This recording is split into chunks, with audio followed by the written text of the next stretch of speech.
ሰላም እንዴት ናችሁ? ውድ የአባይ ዩቲዩብ ቤተሰቦችን ያለው እግዚአብሔር ይመስገን። ዛሬ ይዤላችሁ የመጣሁት ከሀሌታ ሆ እስከ ሐመር ሆ ያሉ የፊደላትን አቆጣጠር እስከ ዲቃላ ሆሄያቸው ማለት ነው እስከ 8ኛ ፊደል ድረስ ነው ይዤላችሁ የመጣሁት።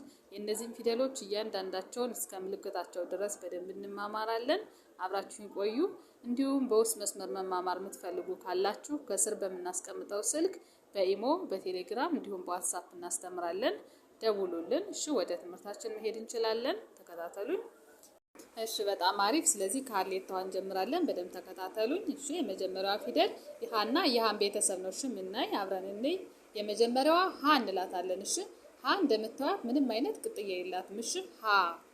ቀጥለን ሁን እናያለን። ሁ ላይ ስንጽፍ ደግሞ ራሷን ሃ ትጽፉና በቀኝ በኩል እንደምታዩት ይኸው ከዚህ ጋር ምልክት ታደርጋላችሁ ማለት ነው። ሁ። እሺ ቀጥለን ሂ ሶስተኛ የሃ ቤተሰብ ሂን ስትጽፉ ደግሞ በቀኝ በኩል እንደዚህ እግር ትጨምሩባትና ወደ ቀኝ እንደዚህ ምልክት ይደረግባታል ማለት ነው። ወደዚህ ሂ እንላታለን። ቀጥለን የሃ ቤተሰብ አራተኛ ፊደል ሃን ደግሞ በዚህ መልኩ እንጽፋለን።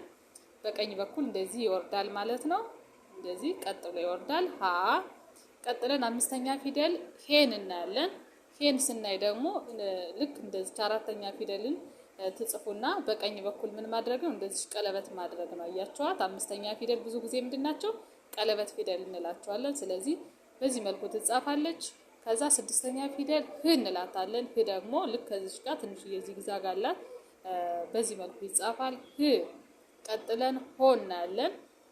ሆ ደግሞ አሁንም ሃን ራሷን ትጽፉና ምን ማድረግ ነው? ቀለበት ማድረግ ከላይ በኩል። እሺ ቀለበቷ ግን ምንድነች? ከላይ በኩል ነች። እንደምታዩት ሆ እንላታለን። የመጨረሻዋ ዲቃላ ሆሄ ኋ እንላታለን። ኋ ደግሞ በዚህ መልኩ ትጻፋለች ማለት ነው። እሺ አንዴ አብረን እንቁጠር። እሺ ሃ ሁ ሂ ሃ ሄ ህ ሆ ኋ።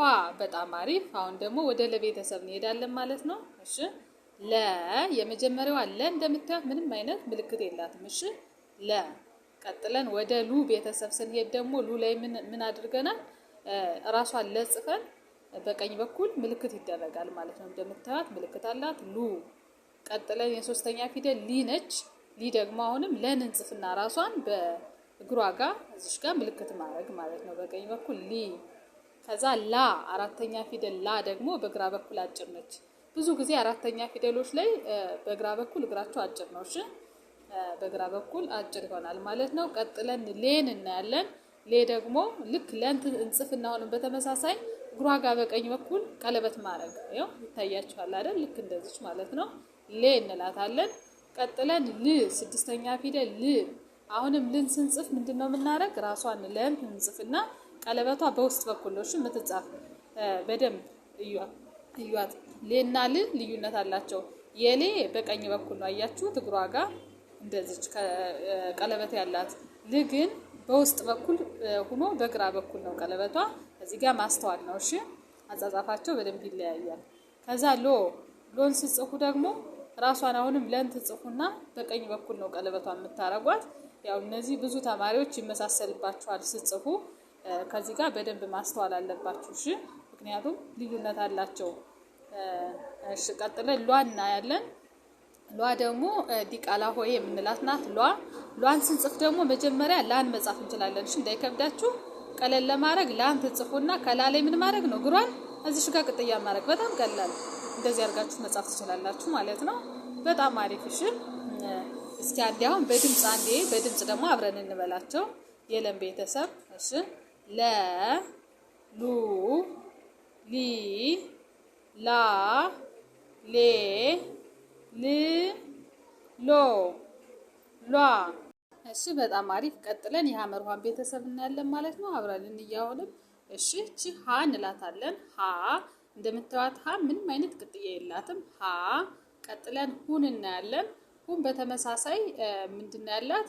ጎኗ ጋር ቅጥያ በቀኝ በኩል ቅጥያ ነው ያላት። ልክ እንደ ሁና እንደ ሉ በቀኝ በኩል ቅጥያ እናደርጋለን ማለት ነው። ያው ምልክቶቹን በደንብ እዩዋቸው። እሺ ምልክቶቹን ማየት አለባችሁ። ሁ። ቀጥለን ሂ ላይ ደግሞ ልክ እንደ ሊ እንደ ሂ ምን አላት? እግሯ ጋር ነው ቅጥያዋ። አያችኋት? ሁ ላይ በቀኝ በኩል ጎኗ ጋር ነው ቅጥያዋ።